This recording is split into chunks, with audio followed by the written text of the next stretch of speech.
per 100. So it's percent with the symbol you'll see there with the circle and the slash circle. So 10% can be written as 10% with the symbol. It means 10 for every 100. It's a part. It's 10 of a part of 100.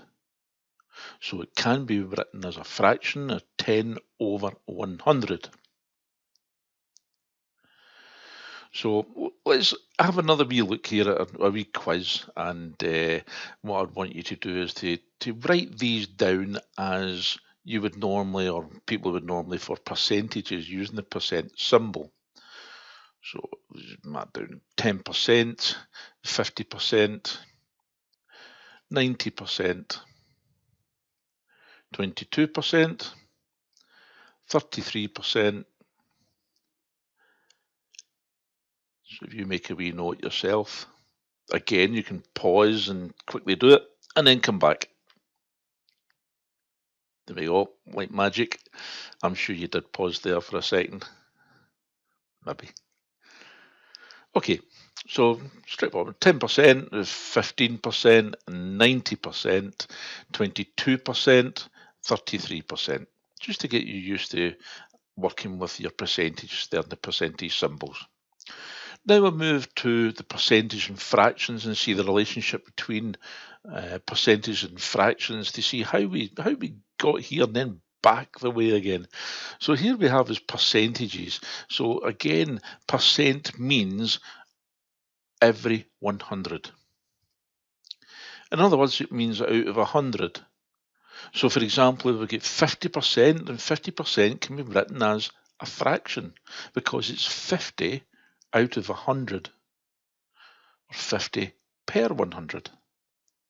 So it's 50 of a share of 100.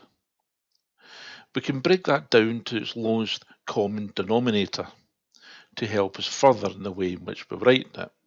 So what we do at the top, we do at the bottom. We divide down to the lowest possible fraction. So 10 goes into each. So on the top, 10 goes in 5 times. On the bottom, 10 goes in 10 times. So we end up with 5 over 10. Go further than that. So on the top, 5 goes into itself once. On the bottom, 5 goes into 10 twice. So therefore, we can write it as 1 over 2. A half. A half. If we divide down a fraction, then it makes it easier if we put it to its smallest. So if we said half of 20, we know it would be 10. This is the exact same as 50% of 20. So it's a half. It's halving something, cutting it in half. So 50% is a half. It's the exact same as 50% of 20 is 10, for example. So decimal, now working into decimal, we'll move into decimal now. It's a natural flow going from when we look at percentages and how we work to fractions. We started off with fractions and we've seen that it's a part of. Well, percent is a part of 100. And now we can move into the decimal side of things so that we can see a transition here, how we can move between them. So the decimal is an everyday use that we now use nowadays. It's obviously it's multiples of tens. So your units, your tens, 100s, thousands, and so on. So 0, 1, 2, 3, 4, 5, 6, 7, 8, 9, and 10 units, tens, hundreds, thousands. So the decimal shows smaller parts of a whole number. Just a bit like a fraction is a part of a whole number.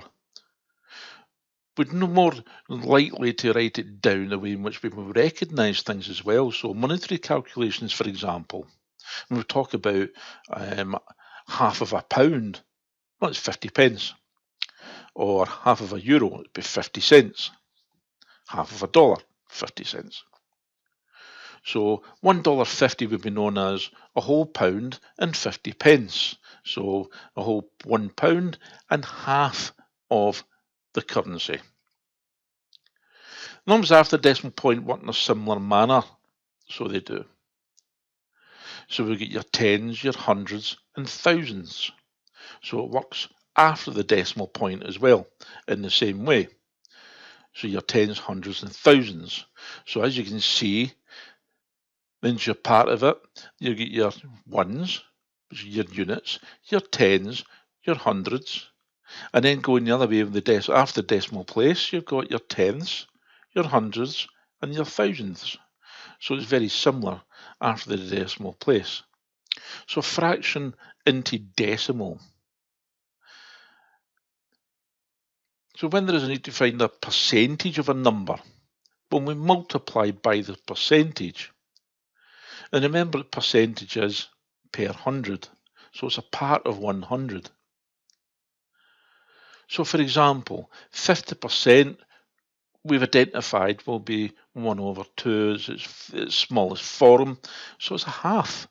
50% is half of something, so if you say 50% of 20, which we've said before, that's 10.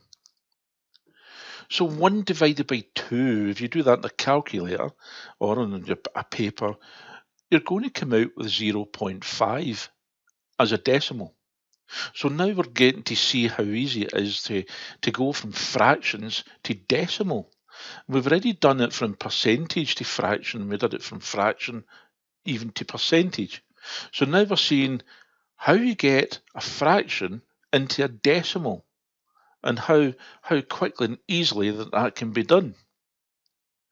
So it's the top number divided by the bottom number. That then gives you the decimal. Half is an easy one to recognise. So percentages make it easy for calculating out the decimal points, so it does, especially when we're using the hundreds. Because you remember I mentioned there about your tens, your hundreds and your thousands and so on. Well, here's an example. If we divide by the hundreds, so you think the 100 is in the bottom.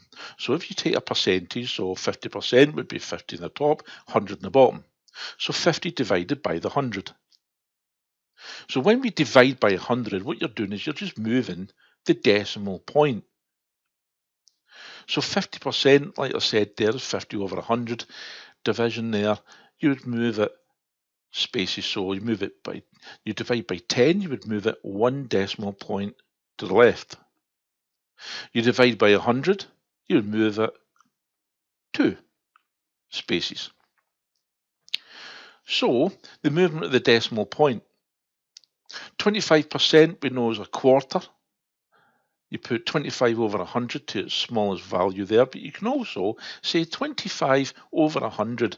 It's so straightforward now, we know, with the, you can just think of the 0, 0. So if you think of the zeros there, you just move the decimal point. So 25 as a whole number is 25.0. You divide by 10, it then becomes 2.5 because you move the decimal point 1 place to the left. 2 places to the left when you're dividing by 100. So the 0, 0, that tells you move it 2 places to the left. 0.25. So to confirm there, if you divide 25 by 100, you end up with 0.25. So 25%, 0.25. Have a wee think about it. View this part again if you want to. Thanks. Thanks for